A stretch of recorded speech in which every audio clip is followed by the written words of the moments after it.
अस्सलामुअलैकुम गाइस, उम्मीद है कि आप सब लोग खैरियत से होंगे और ठीक ठाक होंगे। The topic of our today's lecture is when is a need present.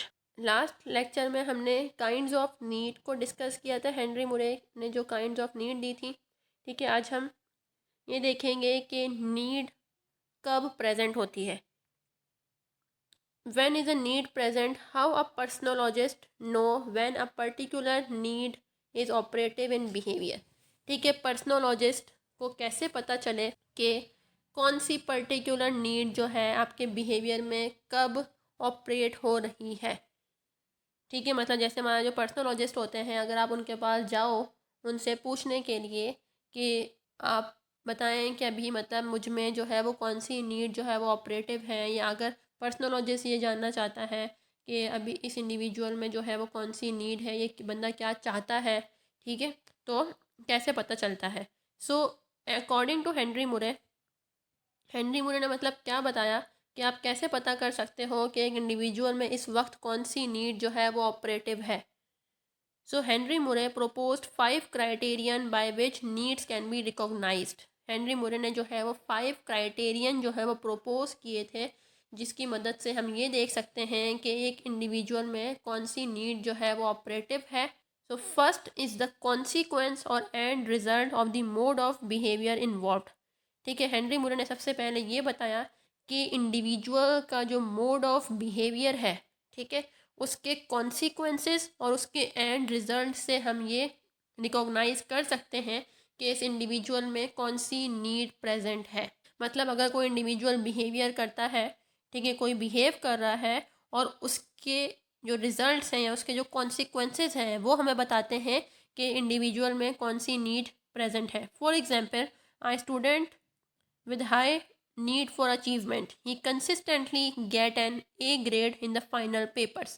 ठीक है, एक स्टूडेंट है जो कंसिस्टेंटली अपनी क्लास में या फाइनल पेपर्स में ए ग्रेड लेता है। ठीक है, मतलब जब भी एग्ज़ाम होते हैं, कोई भी टेस्ट होता है, कोई भी एग्ज़ाम है, तो उसमें वो एक बच्चा जो है वो हर बार ए ग्रेड ले रहा है। ठीक है, तो वो हमें ये बताता है कि इस इंडिविजुअल में, इस स्टूडेंट में जो है वो नीड फॉर अचीवमेंट जो है वो बहुत ज़्यादा हाई है। मतलब उसका ए ग्रेड लेना क्या हो गया, उसका जो बिहेवियर है उसके कॉन्सिक्वेंसेज हुआ, उसका रिजल्ट था, जिसकी वजह से हमने ये बताया कि इस इंडिविजुअल में नीड फॉर अचीवमेंट जो है वो बहुत ज़्यादा हाई है। ठीक है, ये हो गया फर्स्ट क्राइटेरिया जो हेनरी मुरे ने प्रपोज किया था। सेकेंड है the kind of the pattern of the behaviour involve. Individual का जो काइंड ऑफ बिहेवियर है वो कैसा है। मतलब जो वो किसी चीज़ को, जैसे हम होता है ना कि एक इंडिविजुअल का बिहेवियर कैसा है, मतलब इसके मैनरिज्म देख रहे होते हैं हम, या उसका जो है वो काइंड ऑफ बिहेवियर देखते हैं कि इंडिविजुअल कैसा है। ठीक है, तो उसके थ्रू भी जो है वो हम नीड को रिकॉग्नाइज कर सकते हैं। सो इसकी एग्जांपल ये है कि the student thoroughly prepare for examinations, work hard in the library और लैब। ठीक है, हमने फर्स्ट क्राइटेरिया की ही एग्जाम्पल को कंटिन्यूसली लेके चलेंगे। ठीक है, तो सेकंड में क्या है कि वो जो स्टूडेंट है जो कंसिस्टेंटली ए ग्रेड ले रहा है, ठीक है, तो उसका बिहेवियर कैसा है, उसके हम kind of pattern of behaviour को जो है वो एग्जामाइन कर रहे होते हैं कि वो स्टूडेंट जो है वो एग्ज़ाम्स के लिए जो है वो थॉरोली प्रिपेयर हो रहा होता है। जब भी देखो लाइब्रेरी में, लैब में हमें नज़र आ रहा होता है, टीचर के पीछे भाग रहा होता है, टीचर से क्वेश्चन आंसर्स कर रहा होता है। ठीक है, तो इस तरह का जो इंडिविजुअल या स्टूडेंट कोई बिहेव करता है तो हम कहते हैं ना कि यार मतलब ये पढ़ने वाला बच्चा है, ये जो है कुछ बनना चाहता है, इसमें जो नीड फॉर अचीवमेंट है वो बहुत हाई है। ठीक है, तो ये हो गया second criteria according to Henry Murray. Third है selective perception of and response to a group of circumscribed stimulus objects. ठीक है, वो जो स्टूडेंट है उसकी सिलेक्टिव परसेप्शन होगी, ठीक है, और वो जो है सर्कमस्क्राइब्ड स्टिमुलस ऑब्जेक्ट्स को ही रिस्पॉन्स करता है। एग्जाम्पल इसकी ये है कि high need for achievement students pay particular attention to important aspects of lecture, books और एक्सेट्रा।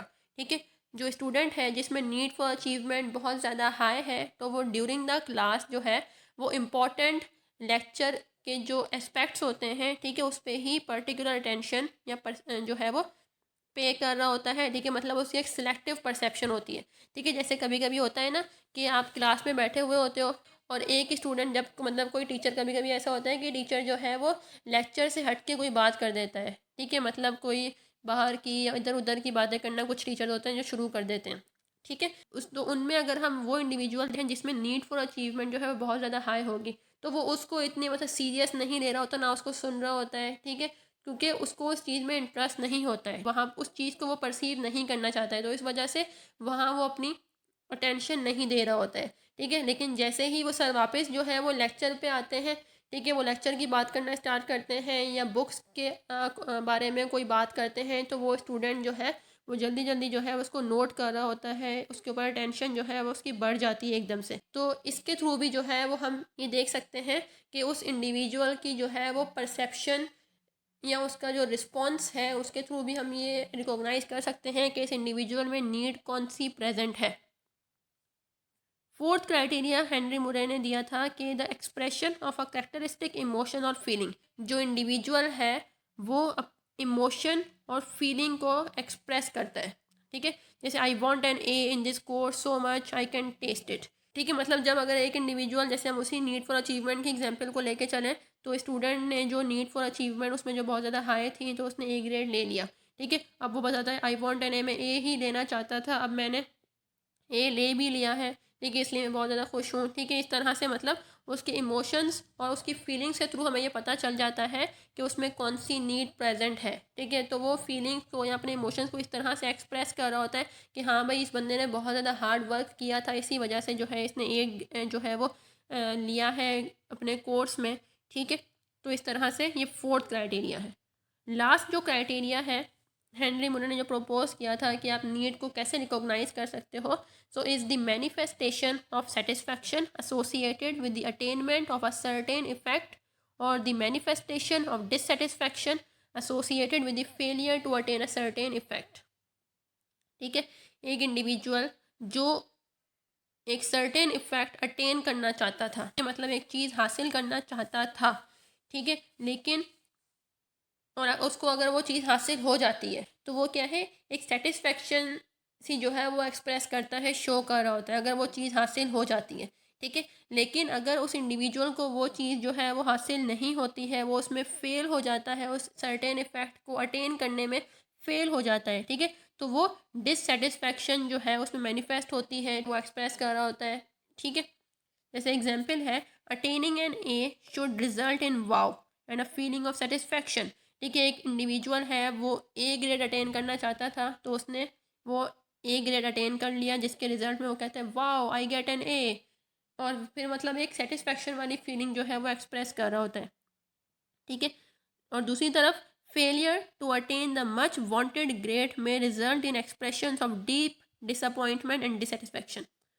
मतलब एक इंडिविजुअल जो ए ग्रेड अटेन करना चाहता था, मतलब उसकी भी बहुत ज़्यादा तलब थी कि मैं भी जो है वो ए ग्रेड अटेन करूं, क्योंकि उसने भी बहुत ज़्यादा हार्ड वर्क किया हुआ था, लेकिन वो उस वांटेड ग्रेड को, मतलब जो वो चाहता था उसको अटेन करने में फ़ेल हो जाता है, ठीक है। तो उसके रिज़ल्ट में क्या होगा, तो वो क्या है, वो बहुत ज़्यादा डिसअपॉइंट होता है, ठीक है, डिससेटिस्फाई फील कर रहा होता है, ठीक है। मतलब एक तरह से मैनिफेस्टेशन ऑफ डिससेटिस्फैक्शन जो है उसमें मौजूद हो जाती है, ठीक है, क्योंकि वो चीज़ वो लेना चाहता था, ठीक है, उसने उसके लिए बहुत ज़्यादा मेहनत की होती थी, लेकिन वो क्या है उसमें फ़ेल हो गया उस चीज़ को अटेन करने में, जिसकी वजह से वो बहुत ज़्यादा डिसअपॉइंट होता है, बहुत ज़्यादा डिससेटिस्फाई होता है।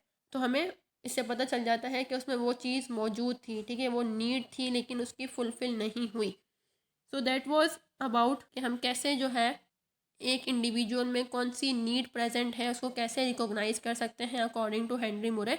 तो इन्होंने जो है ये 5 क्राइटेरियन जो है वो प्रेजेंट किए थे, इसके थ्रू जो है वो पर्सनोलॉजिस्ट इन क्राइटेरिया के थ्रू एक इंडिविजुअल में नीड को रिकॉग्नाइज कर सकते हैं। So that was about today's lecture. If you have any question, any query regarding the lecture, you can ask me in the comment section. Thank you so much and Allah Hafiz.